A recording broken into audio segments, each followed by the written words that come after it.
합독하시겠습니다. 내가 복음을 부끄러워하지 아니하노니 이 복음은 모든 믿는 자에게 구원을 주시는 하나님의 능력이 됨이라.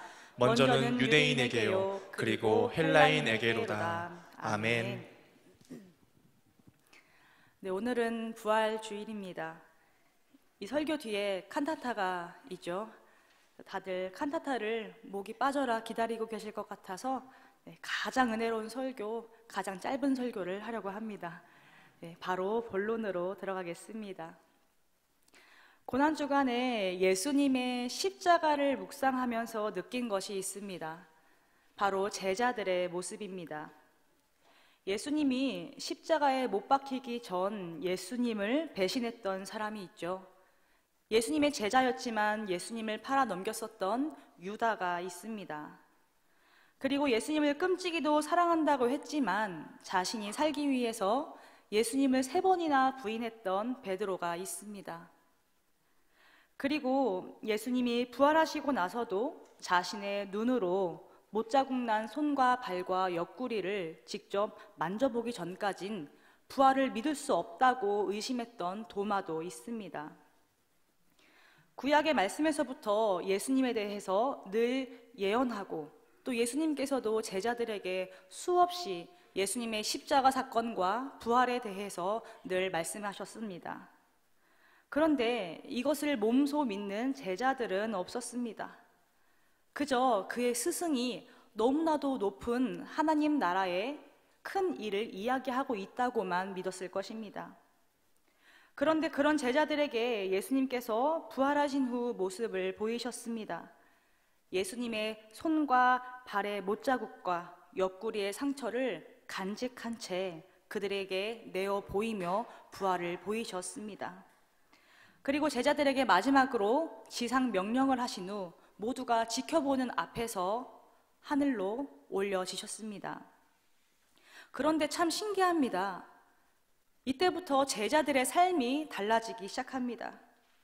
이젠 정말 예수님이 세상에 계시지 않기 때문에 자신의 마음대로 세상을 살아도 될 법도 한데 예수님이 세상에 계실 때보다도 더 치열하게 이 세상을 살아냅니다. 복음을 전하며 옥에 갇히고 고문을 받습니다. 예수님의 제자 요한은 복음을 전하다 끓는 기름에 던져지기도 했습니다. 제일 먼저 순교했던 야고보는 헤롯에게 머리를 잘려 죽었습니다. 베드로는 소아시아에서 말씀을 전하다가 십자가에 거꾸로 매달려 죽었습니다. 예수님을 의심했던 도마는 인도 지방에서 복음을 전하다 창에 찔려 죽었습니다. 예수님의 죽으심과 부활을 목격한 제자들은 완전히 바뀌었습니다. 이제는 부활을 보지 못한 자의 믿음이 아니라 부활을 본 자의 믿음이 된 것입니다. 진정 말씀이 육신이 되어 구원자로서 모든 예언을 성취하신 예수님의 모습을 똑똑히 목격한 목격자가 된 것입니다.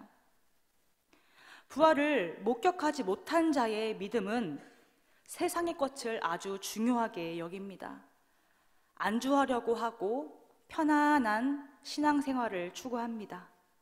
하지만 부활을 목격한 자의 믿음은 다릅니다. 부활이 사실임을 믿기 때문에 더 이상 세상의 것에 마음 뺏기지 않습니다. 오늘 본문의 말씀처럼 복음을 부끄러워하는 것이 아니라 오히려 자랑스러워합니다. 세상을 바라보며 살아가는 것이 아니라 하늘 소망을 바라보며 살아가게 되는 것입니다. 오늘 이 말씀을 함께 나누고 있는 저와 여러분이 이제는 부활을 목격한 자의 믿음이 되기를 간절히 소망합니다.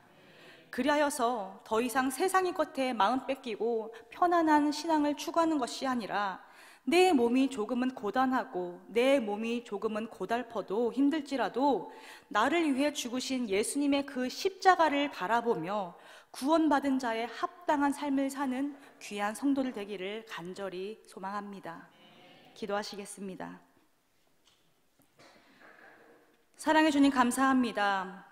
연약한 우리를 하나님의 은혜로 구원하게 하시고 하늘 소망 바라보며 살아가게 하시니 참 감사합니다. 하나님, 때때로 우리는 부활을 목격하지 못한 사람들과 같이 살 때가 있음을 고백합니다. 세상의 눈치를 보며 내가 받은 구원을 드러내지 못하며 살아오기도 했습니다. 조금 더 편안한 신앙생활을 위해 자기 합리화 속에 빠져 살았음을 회개합니다. 주님, 이제는 우리가 부활을 목격한 자의 신앙이 되기를 원합니다. 그 엄청난 부활을 목격한 우리들은 이제 세상에 안주하지 않고 오직 하나님만 바라보며 복음 전하는 전도자의 삶이 되어질 수 있도록 성령님 강하게 붙들어 주시옵소서. 감사합니다. 예수님 이름으로 기도드립니다. 아멘.